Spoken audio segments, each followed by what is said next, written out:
আরে আরে ওই তো, ওখানে একটা গরু না মহিষ বলে মনে হচ্ছে, কিন্তু কিন্তু এটা কার মহিষ? এরকম একটা মহিষ তো নিকিতার ছিল, কিন্তু ওরে বাবা, ওই মহিষটা দেখছি আমার দিকে তাকিয়েছে। এখন কি হবে? আমাকে মেরে ফেলবে নাকি? না না না না, ভয় পেলে চলবে না, এরকম ভয়ানক দৃশ্য আমি প্রথম দেখছি। তুমি যতই আমাকে ভয় দেখানোর চেষ্টা করো, তুই যেই হও না কেন, আমি ভয় পাবার লোক নই। এখান থেকে চলে যাও। তার মানে আমি যেটা ভেবেছিলাম সেটাই, এটা একটা ভৌতিক মহিষ। গ্রামের কিছু মানুষ রাত্রিবেলা একেই দেখেছিল। বেটা বেটা বেটা আগুন থেকে ভয় পালিয়ে গেল। না না না না, কোনো মতেই আগুন ছাড়া বাইরে বের হওয়া যাবে না। ওরে বাবা, তুমি আবার আজকে বের হচ্ছ? প্রতিদিন রাতে মাছ ধরতে যাওয়ার দরকারটা কি তোমার বলো তো? ঘরে কি তোমাকে খেতে দিই না আমি? তুমি এসব বুঝবে না, মাছ ধরাটা আমার নেশা। রাতের বেলায় ছাড়া মাছ ভালো পাওয়া যায় না। আর কোন কোন নেশা আছে শুনি? শুধু মাছ ধরতেই যাওয়া হয় তো, নাকি আরো কিছু করা হয়? ঘর সংসারের দিকে তোমার তো কোনো নজর নেই। সারাদিন ঘরের কাজ আমাকেই করতে হয়, রাতে একটু ঘুমাবো তারও উপায় নেই। তা তোমাকে ঘুমাতে কে বারণ করেছে? আমি তো সারাদিন বাইরে খাটাখাটনি করি, আমার চোখে কি ঘুম আছে দেখেছ? ভালো কথা বললে তো কানে যায় না। এখনকার যুগে রাত্রিরে বাইরে যাওয়া কত ক্ষতিকারক জানো? চারিদিকে কত বিপদ আছে। এই তুমি বেশি বড় বড় কথা বলো না দেখি। বিপদ না চাই, প্রতিদিন যাচ্ছি কিচ্ছু হচ্ছে না, আরেকদিন গেলি বিপদ আমাকে ধরবে। যত সব যেতে দেব না, আজকে আমি তোমাকে কিছুতেই যেতে দেব না। দেখো, আমার মাথা গরম করিও না বলে দিলাম। সরে যাও আমার সামনে থেকে তাড়াতাড়ি। যাও মাছ ধরো কি? একদিন এই নেশাই তোমার ক্ষতি করবে এই বলে দিলাম। সেদিন কান্নাকাটি করলেও কিচ্ছু পাবে না।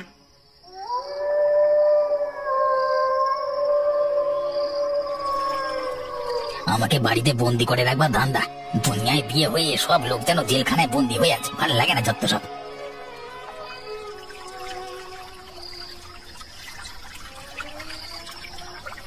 সালা, আজকে ছিপ ফেলতেই সব মাছ উঠে চলে আসছে যে। এরকম ঝপাঝপ করে মাছ উঠতে থাকলে দারুণ হবে। আরে মাছগুলো সব গেল কোথায়? কি রে সালা, মাছগুলো আবার চুরি করে কি খেয়ে নিয়ে চলে যাচ্ছে? কে? আবে কেন আমাকে মারবি নাকি? ওরে এক কচু পোড়া, এ কে রে বাবা? এত ভয়ানক দেখতে উড়ে বাবা। ভয় নেই, মাছ ধরছিস ধর, আমি তো বেশ মাছ খাচ্ছি। ওরে বাবা, বাঁচাও বাঁচাও আমাকে, কি কোথায় আছো? আমাকে উদ্ধার করো। এই চিৎকার করবি না, চিৎকার আমার একদম পছন্দ নয়। আর একবার যদি চিৎকার শুনি তোর মুখ থেকে শেষ করে ফেলবো তোকে। তুমি আমাকে ছেড়ে দাও দয়া করে, আমি আর কোনোদিন রাতের বেলায় মাছ ধরতে আসবো না, ছেড়ে দাও। তবে রে বেটা, তোকে আমি শেষ করে ফেলবো তাহলে। না না না, এখান থেকে পালিয়ে বাঁচা যাবে না। আমি জলে ঝাঁপ দিই, তাহলে আমি বাঁচতে পারবো। ইয়া বাবা, ইয়া। আজ না হোক কাল তোকে আমি মারবই মারবো। কেউ তোকে আমার হাত থেকে বাঁচাতে পারবে না। আমাকে রুষ্ট করে তুই বেঁচে ফিরতে পারবি না।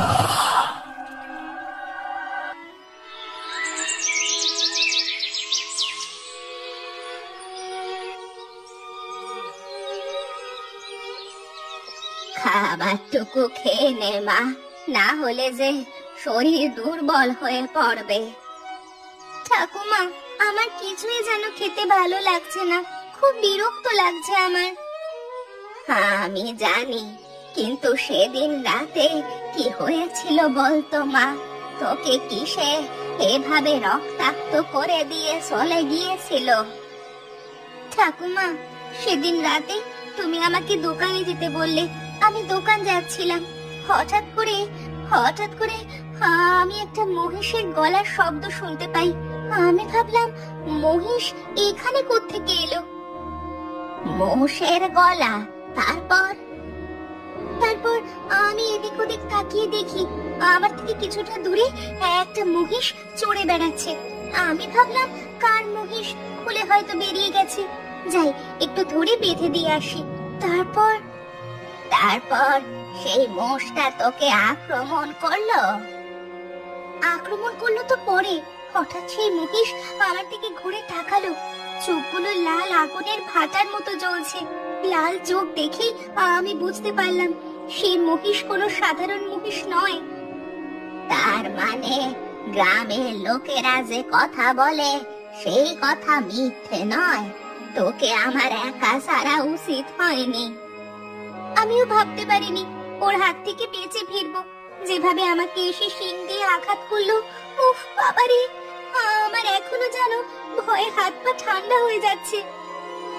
না রে মা, আমার ভুলের জন্যই তোর এত বড় সর্বনাশ হতে চলেছিল। এক মুহূর্তের জন্য তোকে আর রাতের বেলায় একা ছাড়বো না আমি।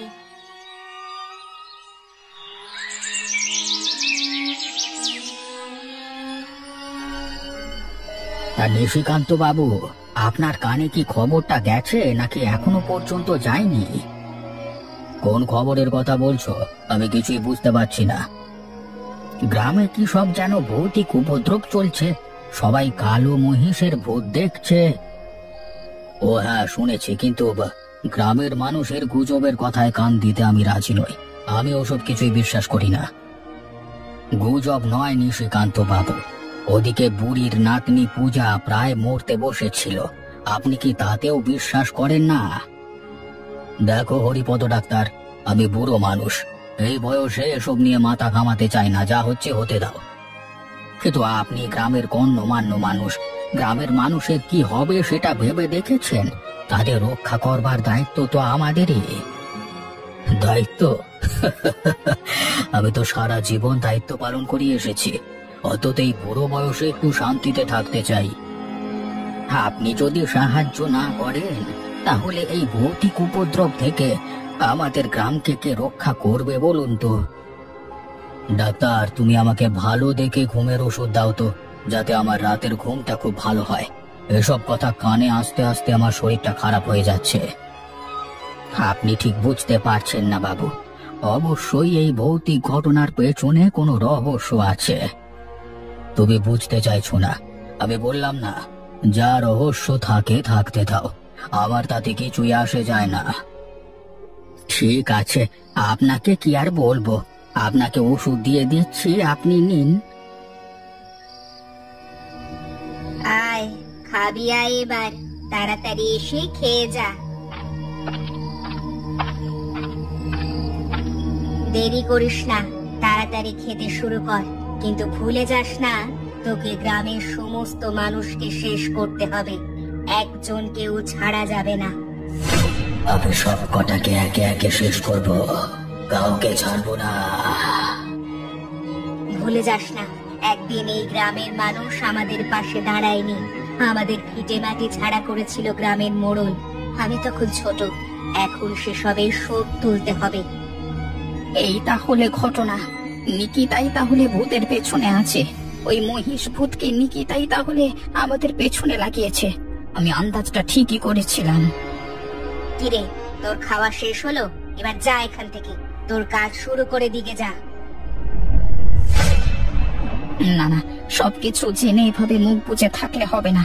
আমাকে নিকিতার এই ষড়যন্ত্র শেষ করতে হবে, গ্রামের সকলকে ডেকে বলতে হবে। কিন্তু কেউ কি আমার কথা বিশ্বাস করবে জানি না। কি ব্যাপার, তুমি আজকে মাছ ধরতে যাবে না? না গো, আজকে আর মাছ ধরতে যাবো না, বুঝলে। এ কি রে বাবা, শরীর টরীর খারাপ হলো নাকি? এই তো কালকে আমার সঙ্গে একেবারে মারপিট করতে শুরু করে দিলে, তাহলে আজকে আবার কি হয়ে গেল তোমার? কি হলো শুনবে? হ্যাঁ বলো না, কি হয়েছে? গত রাতে আমি মাছ ধরতে গিয়ে জলে পড়ে গেছিলাম, সেটা জানো, কিন্তু কি জন্য জলে পড়ে গেছিলাম সেটা তো জানো না। হেয়ালি না করে পরিষ্কার করে বলো দেখি কি হয়েছে। আমি কয়েকটা মাছ ধরেছিলাম, হঠাৎ করে একটা কালো মহিষ এসে না মাছগুলোকে খেতে থাকে। চোখগুলো লাল, মুখে আবার কথা বলে, জানো তো, আমাকে তীরে মারতে আসছিল। কালো মহিষ? তার মানে গ্রামের লোকেরা যার কথা বলে? হ্যাঁ গো, আমার তো সেটাই মনে হয়। আমি তো প্রায় মরতে মরতে বেঁচে ফিরে এসেছি। মা গো মা, তুমি কালকে থেকে কথাটা আমাকে বলোনি, কি অবস্থা! কি বলবো গিন্নি, তোমার সাথে খারাপ ব্যবহার করেছিলাম বলে আমার নিজেরই মন খারাপ করছিল, তাই জন্য কিছু বলতে যাইনি আর কি। না না, তুমি এখন আর কিছুতেই বাইরে বেরোবে না। তোমার কিছু হয়ে গেলে আমি একা থাকবো কি করে? এই কারণেই আজ থেকে পারমিতা, তুমি যে আমার ভালো চাও আমি এতদিনে বুঝলাম। সত্যি আমার তোমার সাথে সেদিন এরকম খারাপ ব্যবহার করা উচিত হয়নি গো। ওসব কথা বাদ দাও। তুমি যে অবশেষে সত্যিটা বুঝতে পেরেছো, এটাই অনেক। এরপর থেকে তুমি যা বলবে তাই শুনবো। তোমার কথার বিরুদ্ধে আমি কোনো দিন যাব না। নিশিকান্ত বাবু ভিতরে আছেন? আপনার সাথে একটু দরকার ছিল বাবু, দয়া করে একবার বেরিয়ে আসবেন। কি ব্যাপার, রাত দুপুরে কোনো খেয়ে দিয়ে কাজ নাই নাকি? কি হয়েছে নাকি? আপনার সাথে কিছু কথা ছিল বাবু, খুব দরকার। বলো বলো, যা বলবার তাড়াতাড়ি বলো দেখি। আসলে বাবু, ওই মহিষের ভূতটাকে নিয়ে কথা বলতে এসেছিলাম। উফ, তোমাদের সেই এক কথা যার মুখে শুনছি শুধু মহিষের ভূত মহিষের ভূত। আরে তোমরা কি পেয়েছো বলো তো? বাবু দয়া করে শুনুন, আমি এই সমস্যার সমাধান পেয়ে গেছি। কি সমাধান পেয়েছো শুনি? তা সমাধান যখন পেয়েছো তখন সেই ভূতের সঙ্গে গিয়ে লড়াই করে এসো না। আমার এখানে শুধু শুধু দাঁড়িয়ে থেকে লাভটা কি? বাবু সবকিছুর পেছনে ওই নিকিতা আছে। আরে বাবা, তোমরা তো কথা শুনতে চাও না দেখছি। আচ্ছা বেয়াদব লোক। বাবু, আমরা যদি এখনই কিছু একটা ব্যবস্থা গ্রহণ না করি তাহলে বড় অঘটন ঘটে যেতে পারে। আপনি দয়া করে আমাদের দিকটা একটু ভাবুন। না না, কারোর কথা আমি ভাববো না। একদম এখান থেকে এসো, তবে একদম বিরক্ত করবে না বলে দিলাম। ঠিক আছে বাবু, আপনি যখন আমার কথা শুনবেনই না তখন আর শুধু শুধু এখানে দাঁড়িয়ে থেকে লাভ নেই। আরে যাও যাও, এখান থেকে দূর হও, বিরক্ত করো না। একে ঘুমের ওষুধ খেয়েছি, ঘুম এসে গেছে, ভাল লাগে না।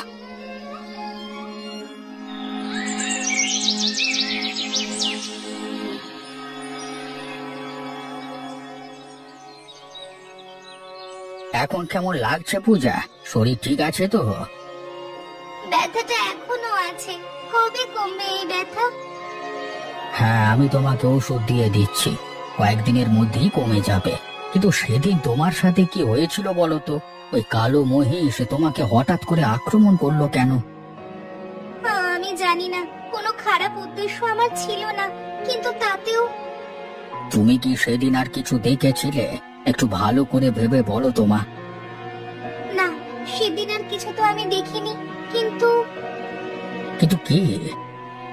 যখন মহিষটা আমাকে গুঁতো মারলো, আমি যখন পড়ে গেলাম, তখন হঠাৎ করে আমার মনে হলো একটা মেয়ের গলা আমি শুনতে পাই।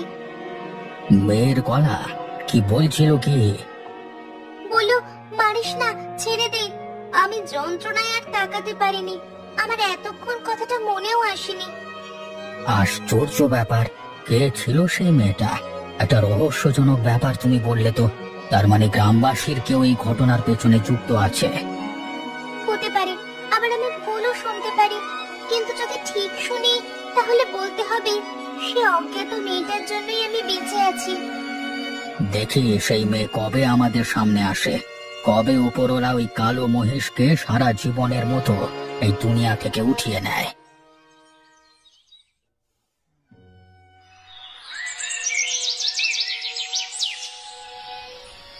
গিন্নি, কতদিন পর তোমার হাতের করা কষা মাংস খাবো।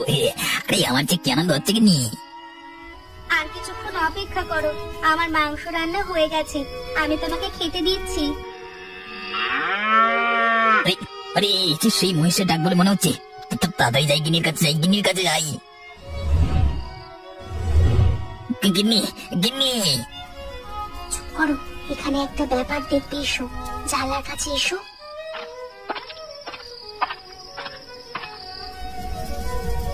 এবার তোমার লক্ষ্য নিশিকান্ত বাবু, ওকে এরপর শেষ করতে হবে, সারা জীবনের মতো এই পৃথিবী থেকে সরিয়ে ফেলতে হবে। আমাকে এবার মানুষের মাংস খাওয়াতে হবে। নিশিকান্তকে মেরে তার মাংস খেয়ে নিস, তোকে কেউ বারণ করবে না। আচ্ছা বেশ, তুমি যখন বলছো আমি তোমার কথা শুনবো। নিশিকান্তকে আমি শেষ করে ফেলবো, আর কোনো মতেই বাঁচতে দেব না। কি বলছে ওরা? এরপর নিশিকান্ত বাবুকে শেষ করতে যাবে? তার থেকেও বড় কথা হলো, ওই যে মেয়েটির গলার আওয়াজ পেলাম, ওটা তো নিকিতার গলা বলে মনে হলো। এসব দেখে আমাদের আর চুপ করে থাকলে হবে না, আমাদের সকলকে জানাতে হবে এই কথা। আমি আগামী কালই সকলকে জানাবো। এই নিকিতার খেলা শেষ করতে হবে, কিন্তু তার আগে আমাদের নিশিকান্ত বাবুকে সতর্ক করতে হবে। নিশিকান্ত বাবু যেন আজকে কোনো মতেই বাড়ি থেকে না বেরোয়, না হলে ওর সর্বনাশ হয়ে যাবে।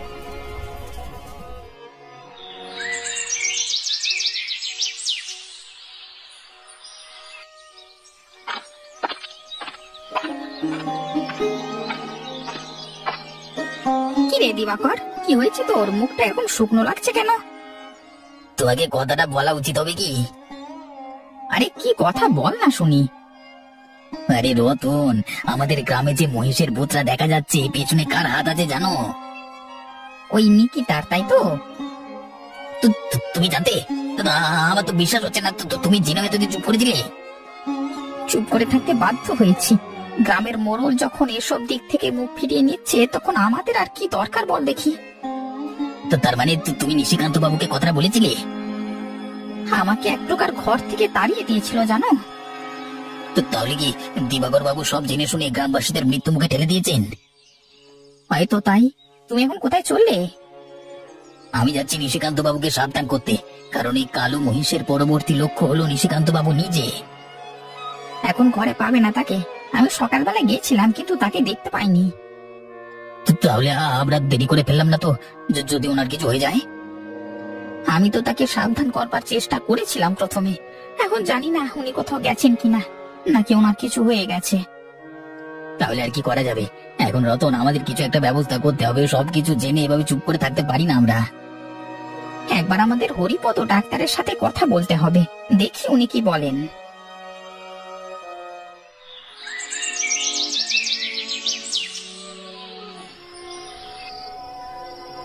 নিকিতা, ঘরের ভেতরে চুপ করে বসে থাকিস নি, তাড়াতাড়ি একবার বের হয়ে আয়। কোথায় রে নিকিতা? তাড়াতাড়ি বেরিয়ে আয়। কি ব্যাপার, তোমরা সকলে মিলে আমার বাড়িতে কি করছো এত রাতে? তুই যে কাজগুলো করছিস সেগুলো কি ঠিক করছিস? তোমরা কোন কাজের কথা বলছো? আমি তো কিছুই বুঝতে পারছি না।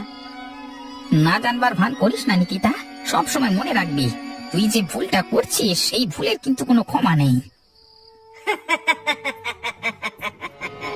এত জ্ঞান সেদিন তোমাদের কোথায় ছিল, যেদিন নিশিকান্ত বাবু আমাকে, আমার বাবাকে, মহিষটাকে নিয়ে বের করে দিয়েছিল গ্রাম থেকে? তুই তখন ছোট ছিলিস তো, তাই বোধ হয় জানিস না। আমরা গ্রামবাসীরা আটকে ছিলাম বলেই তুই এখনো এই গ্রামের শেষ প্রান্তে একটা ঘরে থাকতে পারছিস। কিন্তু তোরা তো আজকে কেউ আর বেঁচে ফিরতে পারবি না। সব কটাকে আমি শেষ করে ফেলবো, কাউকে বাঁচতে দেব না।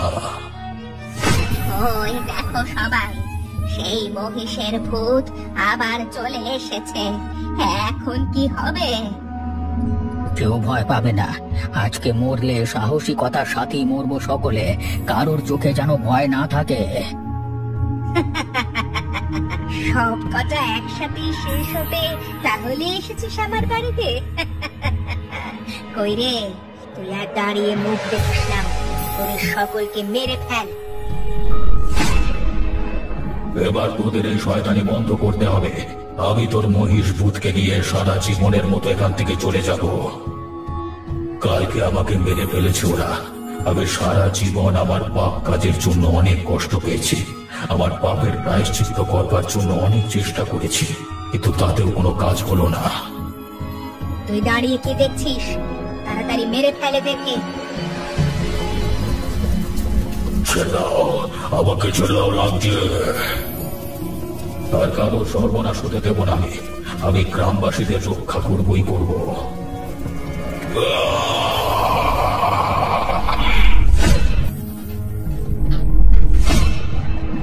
কি হলো? সে কোথায় চলে গেল? সে সারা জীবনের মতো তোমার সঙ্গ ছেড়ে চলে গেছে। এবার তোমার মজা আমরা দেখাবো। না না, দয়া করে আমাকে ক্ষমা করে দাও। আমি আর জীবনে কোনোদিন এই ভুল করব না। ক্ষমা তোমাকে আমরা করব না, সারা জীবনের মতো এই গ্রাম ছেড়ে অন্যত্র চলে যাবে, আর কোনো দিন এখানে ফিরে আসবে না। এটাই তোমার শাস্তি।